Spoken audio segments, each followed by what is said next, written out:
What transpires when a man who is famed for never giving up is outwitted at a private fundraising event? Only 17 seconds after Donald Trump dubbed Barack Obama a fake, Obama's legal team retaliated. The room wasn't filled with cameras, despite a $100 million lawsuit that is currently rocking the nation. It was meant to be a private fundraiser with no reporters writing notes in the corner or a press pool. At a hotel ballroom in Scottsdale, Arizona, the carpet appeared to have just been swept, and the chandeliers shone gold. And half-finished dishes of steak and asparagus, as well as glossy booklets, lined the tables. For those who were fortunate enough to receive an invitation, it seemed like just another night that Donald Trump would perform and deliver well-known words to an audience that already loved him, but then something else occurred. It was captured on a cell phone in a brief, 19-second, shaky, grainy video that you could see on Twitter. Trump leaned forward and shouted it while holding the microphone in one hand and waving the other until the audio forced you to stop. A statement directed directly at Barack Obama and delivered with the sneer and smirk that have come to define him as Barack. Was a complete farce, as everyone knows, and the worst thing that has ever occurred to this nation. The audience clapped, laughed, and stood to applaud, but the video ended there. He ought to be in jail. By dawn, the hashtag was all over the internet, leaving just the echo of Trump's remarks. Millions of people have already viewed, analyzed, and reshared it, transforming it into sound bites and memes. Then, 17 seconds later, Barack Obama's staff sent out a bomb, not a news release, not a tweet, pleading for respect. A lawsuit against Donald Trump for defamation worth $100 million that has been timestamped and signed. It seemed unreal that Obama's legal team was here before the video had even completed playing back and forth between phones. People stopped in their tracks as they moved precisely, as though they had been waiting with their finger on the trigger. Cable news analysts were unable to comprehend how they had acted so swiftly and couldn't believe it was true. "This is a trap, not a reaction," a radio personality in Dallas said on air. Obama has been anticipating this in living rooms all around the nation, and the topic of conversation changed. Leaning over dinner tables, many questioned their relatives if they had seen or heard what Obama had just done. Suddenly, Obama's response to Trump's criticism was the focus of the narrative. This is where things became intriguing. As the video continued, so did the feeling that a bigger picture was at work. It was a matter of truth power and the price of careless speech in public life, not just one guy insulting another. A man called Robert Lane told a reporter to stare at him while pushing his coffee aside at a diner in Oklahoma City. "Obama's views never appealed to me, so I didn't vote for him, but if you can say anything about someone, call them a criminal or a scammer without any supporting evidence, and then what remains are what count." "Yes, but Trump has always said things like that," his acquaintance across the booth added, shaking his head. That was the spark that caused folks to recognize why this one was different. Since this wasn't a tweet war involving two former presidents, things weren't going as planned. Sneering at insults from a safe distance, this was court documents. Actual repercussions. As the story progressed, more people became interested in it. Some were captivated by Obama's quickness. Given how prepared his staff appeared, several conjectured that perhaps this was the original strategy, allowing Trump to speak until he went too far. And then retaliated in Phoenix with a lawsuit that young Elena Marquez, a law student, couldn't ignore. When interviewed outside of her university, she responded, "It's kind of brilliant," with a hesitant smile. They prepared the paperwork as soon as he said it, knowing that he couldn't refuse, and they waited for the ideal opportunity. It's about demonstrating that lies have a cost, not just about making money. Obama and Trump had been in a peculiar orbit for years, two guys from different cultures whose names kept coming up in American politics. However, this conversation was different this time. It was intense, quick, and explosive. As the lawsuit headlines came across all channels, the clip continued to circulate, bearing the weight of something greater than a fight. What this battle revealed about America as a whole was more important than simply who would prevail in court. Concerning responsibility, how leaders speak, and if the truth still had any place in the public sphere. However, the biggest surprise was when Obama's legal staff disclosed how far in advance they had been preparing. This lawsuit wasn't just a hazy threat that was floated on TV, it was really filed. And the Scottsdale fundraiser's timing was so precise that some weren't sure if it was fate or strategy. When reporters in Washington received the official document comparing Barack Obama and Donald J. Trump, the film had just started its online trip. Trump says he wants $100 million in slander damages. Even though it wasn't cash, the sum alone was enough to make many gasp. Even for someone accustomed to attention-grabbing statistics, it conveyed a message that wasn't about pride or annoyance. This concerned the impact of Trump's public accusations that a past president was a criminal and a liar. On camera for political purposes, and Obama refused to overlook it. After reading the first page, MSNBC's early morning panel in Philadelphia fell silent for a few seconds. During a live broadcast, a veteran federal prosecutor who was commentating said plainly, "This is surgical." They waited instead of rushing this together, and Obama is saying enough all around the nation. The PDF of the complaint and screenshots of the signatures lit up people's social media feeds while they were glued to their phones. Passages in which Obama's attorneys presented their case in a cool, collected manner that was neither irate nor trivial. Like a chess master moving a piece he'd been holding back for months, it was coldly exact. And then came the statement made by Obama's lawyer outside the Dirksen Federal Building in Chicago. Michael Reynolds, dressed in a dark navy suit without a gaudy tie, spoke into a wall of microphones. Words have weight even if they are only a clipped tone that reverberates throughout all networks that carry the stream. When a former president intentionally damages another former president's reputation by using his position to spread lies about them and mislead the public, this is defamation, not politics, which is why we filed this complaint. To ensure that Mr. Trump is held responsible for his repeated falsehoods, and we will pursue this matter in court. Reynolds simply responded with one more line when the reporter yelled questions. This isn't about settling personal scores. People repeated that sentence because it struck like a punch in offices, barbershops, and living rooms. For Obama's fans, this is about the truth. For skeptics, it served as a rallying cry. At least there was a brief pause when Trump's fundraising video was being shown. His statements, when broken down frame by frame in slow motion, were precise rather than general. Legal professionals emphasized why it was important that a fraud should be imprisoned. Those were unsupported, direct charges of illegal behavior made in front of a throng in a public setting. Precisely the type of utterance that might be construed as defamatory, but there was another. Reporters quickly discovered that the filing had been manufactured, which added even more fervor to the story. Actually, a writer from the Arizona Republic stated that a contact in Obama's inner circle had informed them days earlier. Obama's team hadn't just responded because the materials were finalized more than 2 weeks prior to the event in Scottsdale. They prepared their argument beforehand because they knew Trump couldn't resist trying again.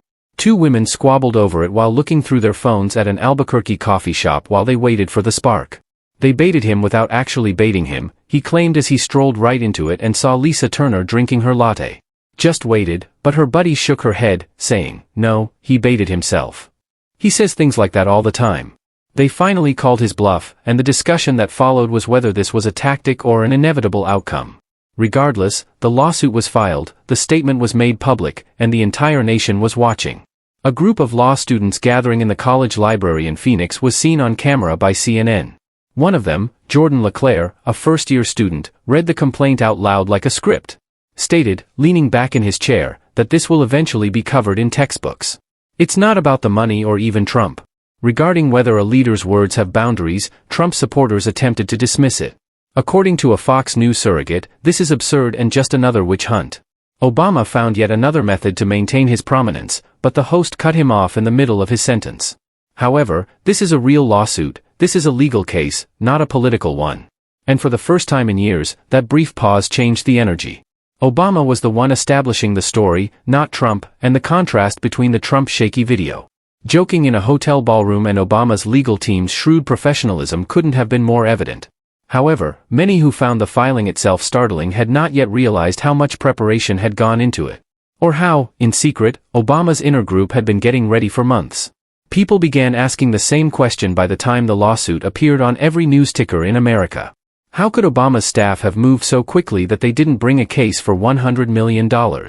Somewhere behind closed doors, this had been planned for the time it takes to pour a cup of coffee. In a peaceful office with a view of Michigan Avenue in downtown Chicago, attorneys and advisors had been preparing for this moment for weeks or perhaps months. Long before Trump took the stage in Scottsdale, the job was already being done. The team wasn't a huge war room with hundreds of. There were a few lawyers, legal researchers, and strategists seated around oak tables. The walls were covered in case law printouts, and laptops were shining late into the night. Patterns and emphasized passages from Trump's earlier talks, they weren't only compiling platitudes. They were creating a map by joining one careless remark with another until the image became indisputable. The lead lawyer, Michael Reynolds, had a tendency to pace when he felt his shoes tapping the carpet in a rhythmic manner.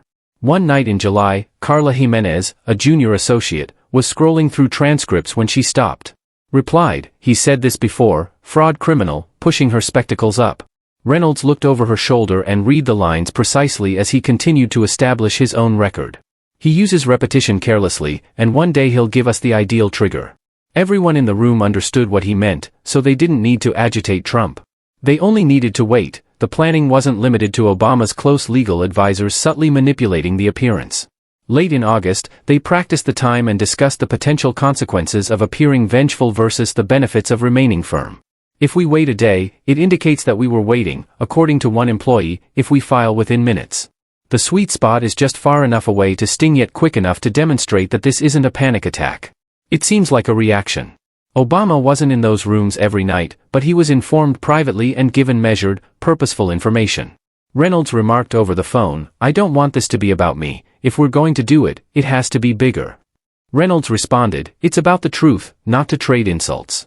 When he crosses the line, we must be prepared, just as they were in September." The materials were printed mere weeks before Obama's team completed the draft complaint for the fundraiser. All they needed was the instant one new, indisputable instance was examined and stored in a fireproof cabinet. Trump's accusation of criminal activity against Obama was inevitable, as everyone knew. When Trump grabbed the microphone that evening in Scottsdale and said, "Obama is," the team's phones lit up, revealing a scam and the worst thing that has ever happened to this nation. Reynolds was on a secure connection with colleagues in Chicago in a matter of minutes. One lawyer inquired, "Is this the one that Reynolds filed without hesitation, something that the majority of Americans missed? Court clerks receiving the electronic submission assistance double-checking timestamps, or was the machinery snapping into place?" By the time the video had received 100,000 views online, a courier was waiting to deliver copies by hand to the federal facility in Phoenix. Carlo confided to a coworker in the workplace that the litigation was already public knowledge. People would assume that this was an impromptu moment because her coworker smiled back, allowing them to. Obama remained composed during all of this, and it will make it hurt much more. He had his phone humming with updates while he was reading briefing notes at home in Washington. Michelle looked at him and inquired gently, so Obama smiled a little, almost wearily. "No, Michelle, it's already started tonight." Those remarks encapsulated the atmosphere. This wasn't the beginning, rather, it was the revelation of something that had been gradually and silently developing behind the scenes. Later, reporters would put together how careful the planning had been and how each move had been planned out beforehand. In any case, it presented Obama as less reactive, despite some criticizing it as political theater and others applauding it as discipline. However, Obama's team had the strategy and the documentation, so he was playing a longer game and waited for the ideal moment to call the bluff. The ensuing media frenzy was what transformed a court case into a national obsession. By dawn the following day, the complaint had become more than just a court document, it was the main story in almost every newsroom. Cable networks from Boston to Los Angeles launched eye-catching visuals. The similar shock tone was used by local anchors in Phoenix, Tampa, and Des Moines to begin their shows. Shortly after, Barack Obama sued Donald Trump for defamation, suing him for $100 million. The timing was irresistible when a video of the former president's comments went viral. 17 seconds after Trump's attack, this newsroom, which loves symmetry, had it. When Obama's legal hammer fell, it was the headline that producers would love to see. "We've seen political rivalries before," Savannah Guthrie stated, staring directly into the camera on NBC's Today Show. However, there has never been a court battle between two former presidents as quick as this one. The amount of money involved is unprecedented in contemporary American politics. In the meanwhile, CNN invited a group of commentators, including Harold Green, a seasoned Dallas lawyer. Leaning forward, he informed the panel that this was a tactical move rather than an accident. Trump, being Trump, walked right into the paperwork that was locked and loaded. On TikTok, the video of Green's remarks was played back and intercut with a shot of Trump performing, followed by the sound of a gavel striking the stage. Millions watched, but the hustle behind the scenes is just as much a part of the media frenzy as what takes place in front of the cameras. Phones rang nonstop in the Arizona Republic newsroom as reporters called people in Obama's inner circle. As one journalist, Nina Clark, subsequently said, they were attempting to verify whether the lawsuit had actually been prepared weeks in advance. "It felt more like reporting a war than a case in Seattle, and I've never seen our editors more focused." Talk radio was flooded with callers. One man claimed that Trump was playing checkers while Obama was just playing chess. Another shot back, "This is just another witch hunt, and the arguments weren't fresh, so nothing will come of it." However, the vibe was that people weren't ignoring this, they were paying attention and using social media. The media's two pro-Obama narratives applauded his audacity and framed him as a statesman. who had ultimately made the decision to defend truth, derided the lawsuit on pro-Trump accounts, describing it as desperate and using hashtags like #ObamaStrikes to divert attention from pressing problems. And Phoenix's local ABC affiliate, #WitchHunt 2023, trended alongside each other. Sent a camera crew to a restaurant close to the airport, and the video showed actual voices. A server called Carol said, "I served both parties during campaign seasons," as she cleaned off a counter. But Obama is doing more than simply talking. "I've never seen anything like this." Two men quarreled over pancakes at a corner booth, proving that you can't just say whatever you want without paying for it. "This is political theater. Obama doesn't need the money," claimed a man with a baseball cap. The other leaned forward and shook his fork for emphasis, "But it's only for the headlines. It's about the truth, not money. My children are exposed to this. If lies are allowed to persist, they begin to pass for truth." As if he had witnessed enough political games, the second man's voice was steady but worn out as the camera lingered on him, and demanded responsibility. Even late-night comedians couldn't help themselves after seeing that clip on the evening news. Stephen Colbert made a joke about Trump calling Obama a fake on his broadcast, and 17 seconds later, Obama responded, "I haven't seen timing that good since Beyoncé dropped an album. See you in court." The audience erupted without warning, yet despite the comedy, the lawsuit's gravity continued to control the cycle. By evening, Bloomberg was speculating about what Trump's already $100 million payout would include. Legal experts discussed Obama's poor finances and whether he could win such a large claim. Some claimed that he could. Others pointed to Trump's history of making false claims, saying that the standard for defamation is infamously high. Obama wasn't hunting headlines, especially for public figures, but the spectacle was undeniable.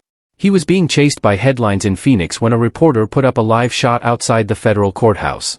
"It's uncommon to see a case move this quickly," she replied, holding the large stack of paperwork submitted earlier that day. "But don't be fooled, this document is authentic, it's a lawsuit." And the phrase litigation broke through the clutter. This wasn't a cable news argument or a Twitter feud. Outside of the media circus, this was set to be included in the United States judicial record.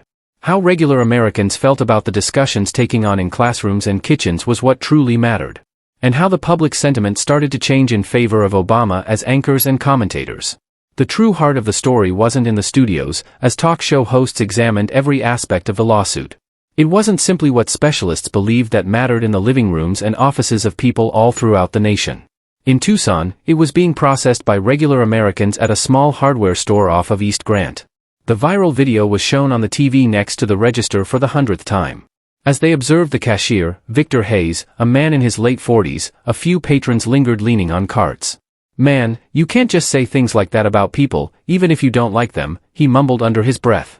There must be a line because a woman who was picking at her nails overheard him and said, "Yeah, but it's politics." Lines no longer exist, Victor shrugged. Perhaps that's the issue, perhaps this is what's required. There were conversations like that all throughout the place, someone said.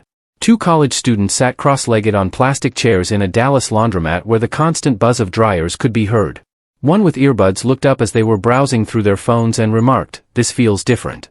The other kid smiled. "Obama isn't retaliating on Twitter. He's dragging Trump into court."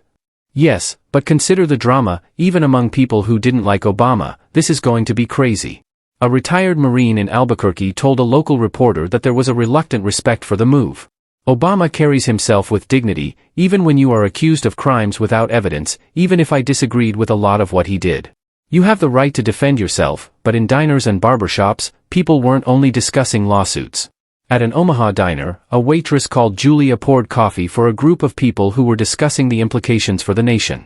One truck driver at a table discussing the news stated that it was time for someone to criticize Trump. "He has been saying outrageous things for years, and someone else has shook his head while suing him for $100 million. That's excessive. No one has that much reputation," Julia, who had just been partially paying attention. She added, "It's not about the money, it's about saying that truth matters," while wiping her hands on her apron. The table fell silent. What does it teach us if leaders can simply lie without facing any repercussions? As the drivers sipped their coffee, the diner's noise briefly seemed to overpower their talk. That pause, when people had to consider, was precisely the change that Obama's team was hoping for. For many, the case brought a sense of relief, and the response went beyond simple opinions to be emotional.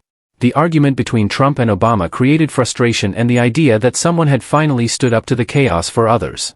would take precedence over actual problems, but in any case, it got people talking, discussing, and contemplating. Angela Monroe, a high school teacher in Phoenix, requested that her civics class write down their opinions. One student wrote in the case that leaders ought to face the same penalties as everyone else.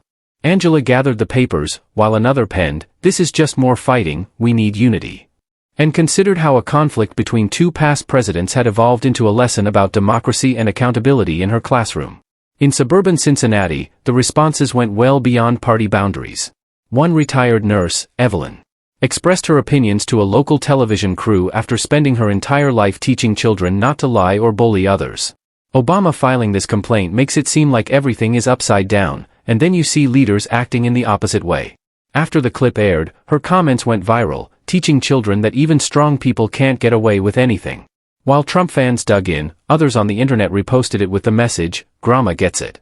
A few days later, at a Tulsa rally, a man brandishing a Trump 2024 banner yelled at a reporter, "Obama believes he can use lawyers to silence us.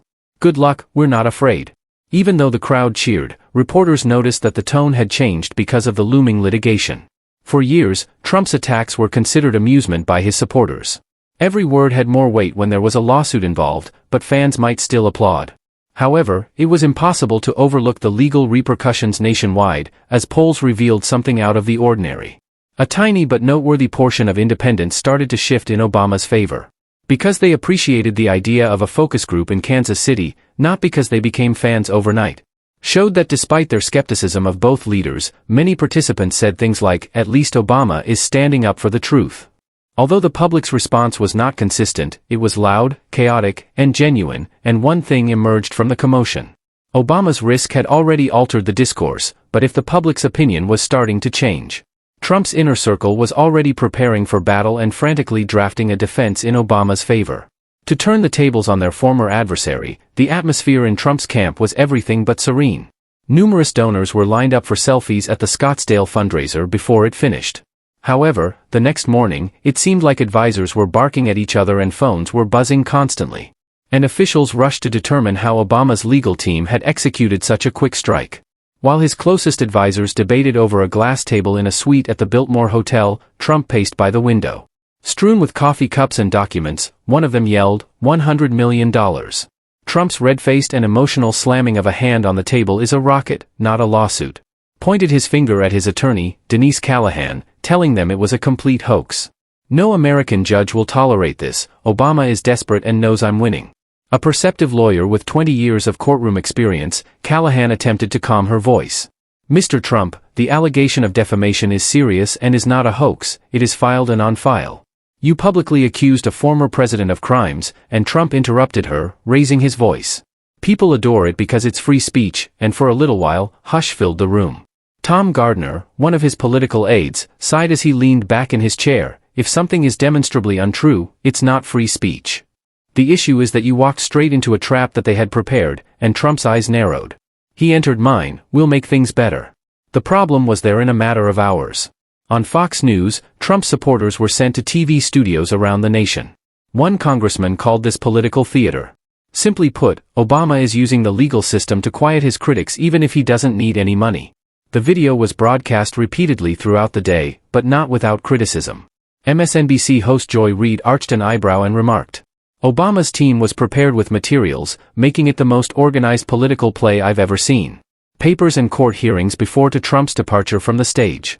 Trump's attorneys rushed to create motions, debating whether to claim the lawsuit was baseless.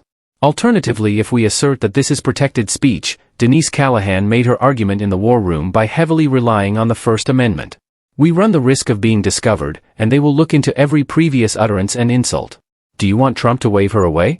While donors were nervous, we fight because that's all people want to see."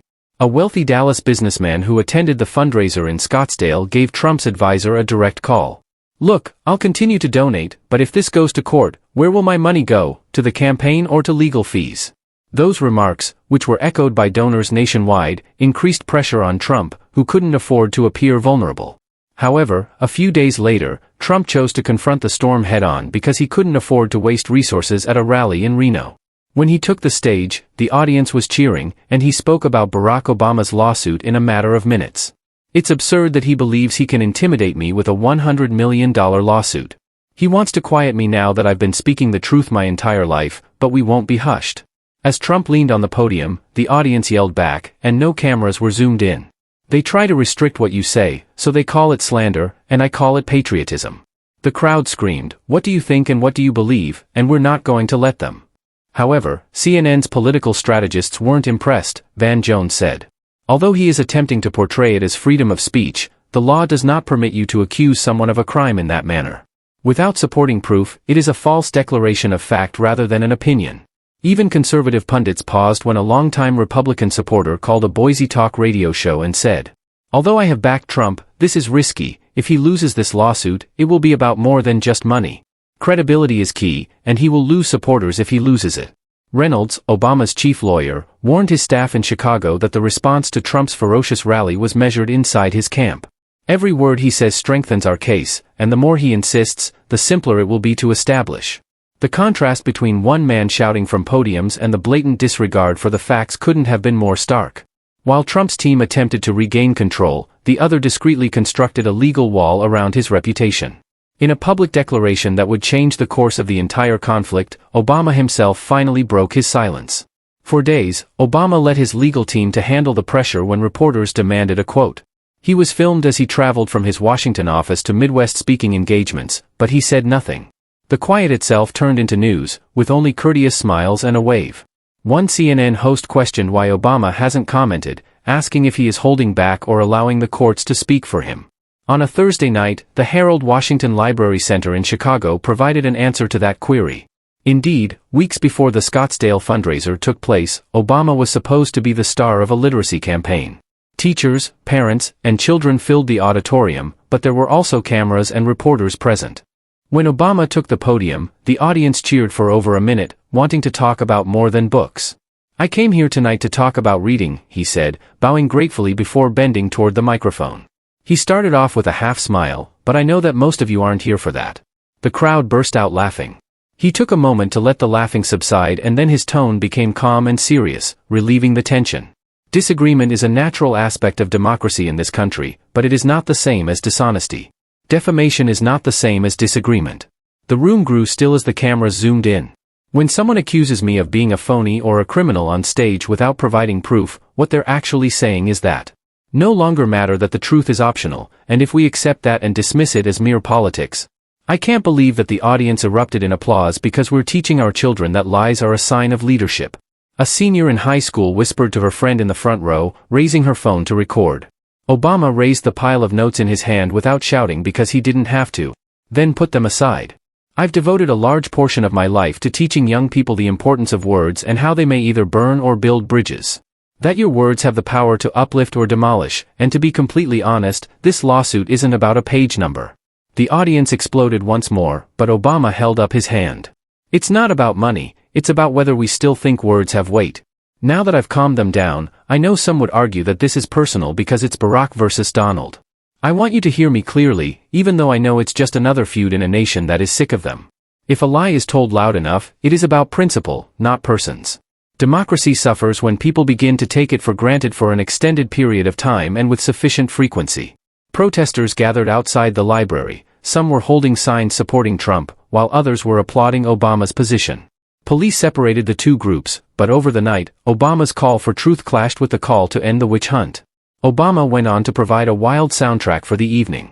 "The goal of democracy is not to have everyone agree with me, but I do expect that we are able to distinguish between a dispute and a falsehood, and that people need to be reminded of this distinction through the legal system."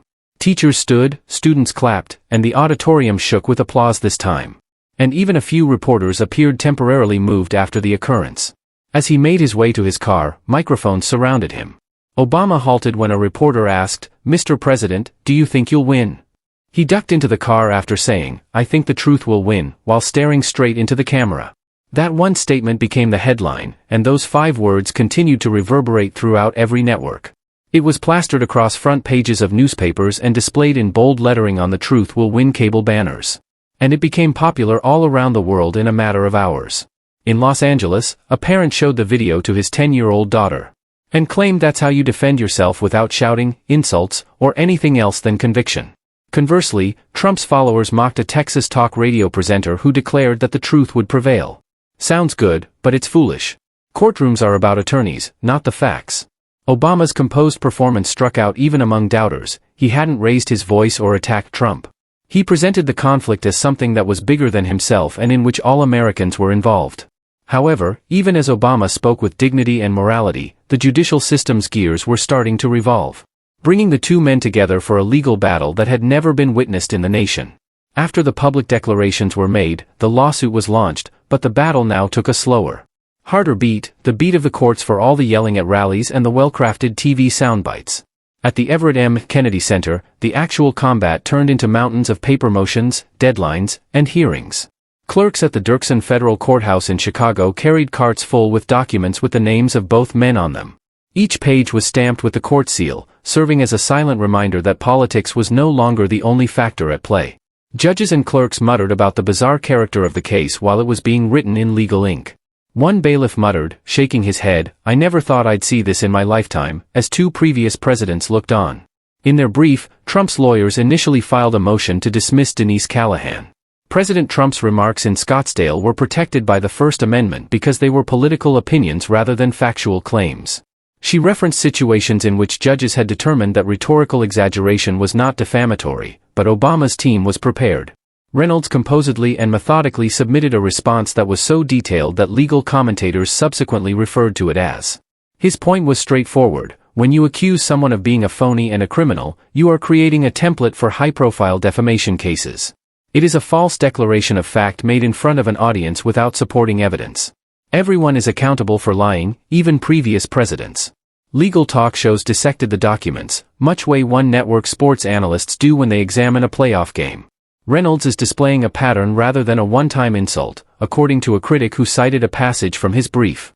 Meanwhile, the case became a live classroom in law schools around the nation. A professor at the University of Michigan informed his pupils of the complaint by projecting it onto a screen. Observe how both sides formulate the same sentence to see how constitutional law is applied in practice. Both sides worked late into the night in Trump's Manhattan office, but in quite different ways. Advisors were concerned that if Obama prevailed in the lawsuit, Trump's finances would be severely depleted. Donors started subtly inquiring as to whether their money would go toward paying for legal fees. A wealthy developer from Arizona texted us to reassure us that nobody wants to fund a hopeless battle. Obama's group, on the other hand, handled the build-up with discipline and had very organized meetings. Centered on the evidence, Carla Jimenez, the young assistant who had initially seen Trump's accusatory habit, spent hours going over transcripts and pointing up instances when terms like fraud and criminal were used repeatedly. As the media gathered outside courthouses, each case bolstered their argument. Every leaked memo became a headline, and every filing generated fresh rumors. Commentators argued about whether the case would fail due to legal issues or even go to trial. The public perceives this as a fight between two titans, as former Judge Sylvia Kent put it on a late-night news panel. However, in practice, this will need meticulous attention to dates, language, and context. The courts is more interested in evidence than applause lines, but Obama's staff had been collecting just that. They compiled a history of Trump's careless language by subpoenaing documents of his previous remarks in October. Trump supporters were alarmed by the decision because they were concerned that it would reveal years of uncensored rhetoric rather than just one remark. At a rally in Fresno, Trump yelled, "This judge," in an attempt to mobilize supporters by portraying the court as biased. Even though they are all Obama supporters and are completely unjust, we will continue to battle them. However, the weight of the lawsuit hung in the air, and for once the enthusiasm of the crowd felt weaker. Reynolds addressed reporters in the Chicago air outside the courthouse during a procedural hearing. "We are sure in our case, this isn't about politics, it's about the truth, and the courtroom is where the truth is put to the test." He spoke steadily. For many Americans, the build-up felt larger than politics as those comments reverberated throughout evening broadcasts. More than either Trump or Obama, it seemed as though the nation was awaiting confirmation that accountability was still feasible. At the highest level, but a surprising turn of events changed the momentum precisely as people believed the case may drag on for an eternity with motions and filings. Exposing flaws that would alter everything for weeks, the case appeared doomed to plod through the legal system. Similar to previous well-known lawsuits, motions and counter-movements are discussed on television in relation to precedents. Everyone anticipated a lengthy slog, but the plot changed almost immediately after a leak. Somehow, a reporter for the Dallas Morning News got their hands on a sealed document. Internal notes from Trump's legal team detailing concerns regarding discovery were included in the file. One attorney bluntly warned that if this case continues, Mr. Trump's history of false claims will be accepted as evidence, resulting in publicity that goes well beyond the Scottsdale comments. In addition to confirming that Trump's team was aware of the danger, the letter was damaging. It demonstrated their concern that, within hours of the memo's online publication, a floodgate of previous comments would be unlocked. Analyzed by TV commentators and shared on social media at a Santa Fe diner. A printed copy was shared around the table by a group of retirees. One man tapped the paper with his finger and said,